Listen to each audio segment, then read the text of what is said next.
language. Unfortunately, I do not understand. They kicked me into the rain. Oh. Yeah, they kicked me into the rain. And it was after that day that I ran to the embassy and I said, no, I want to go home. About 800 Ghanaians are ready to be evacuated from South Africa, as they can no longer withstand the situation now.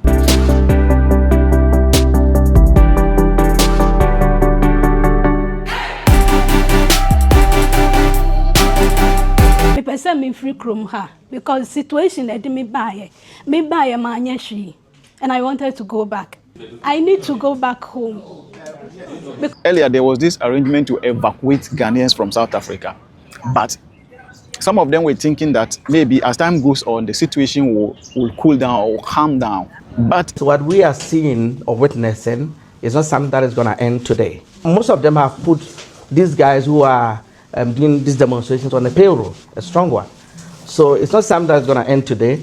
I'm looking at a worst scenario as a business owner, is in discussing with the ministry, the South African counterparts, if they can actually have a takeover plan of Ghanaian businesses, because at the DTI they've got the takeover regulatory panel where they will be able to give us offers so that they can take over those businesses to their local South Africans, so that we can live peacefully. As more protests, more attacks, more looting keeps on going in South Africa, they are now ready to go back to Ghana. They are now ready to leave.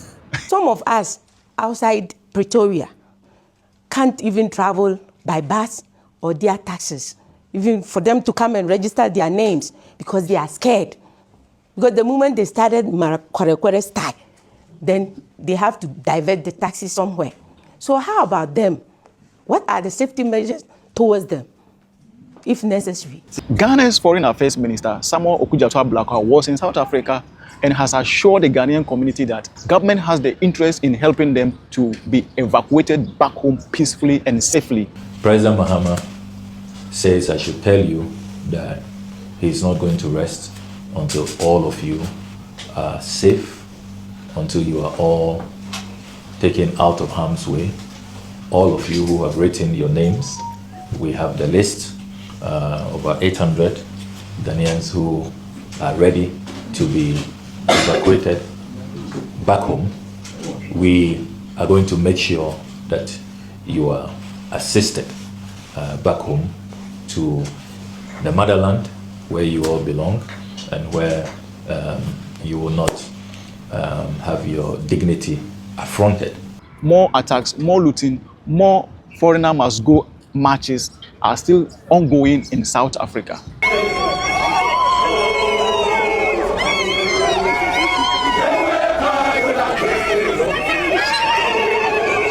Not all South Africans are in support of what is going on. Just a group of angry youth who are angry at their government and wants their government to do the right thing on certain issues. So while in KZN, this group of old people, shameless people, are busy running around marching, trying to convince you that foreigners are the biggest issue in our country, foreigners must go.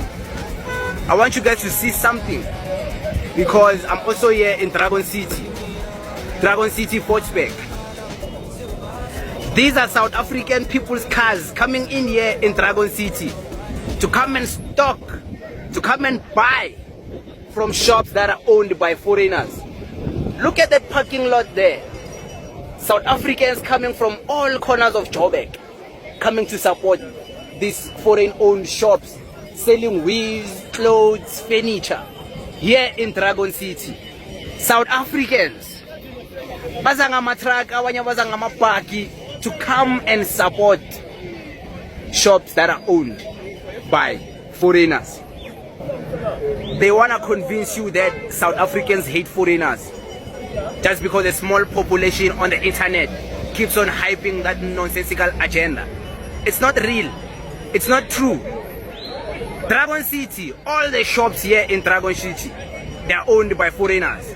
And whenever you talk about this situation, this xenophobic situation in South Africa, some South Africans don't want you to talk about this issue or this situation going on.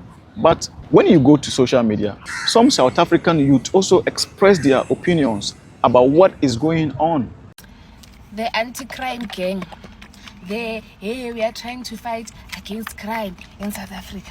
Hey, foreigners are the ones committing crime in South Africa. Hey, South Africans don't commit crime. They are looting. They have started looting. What they do best, make the strike, they loot. Hey, shame.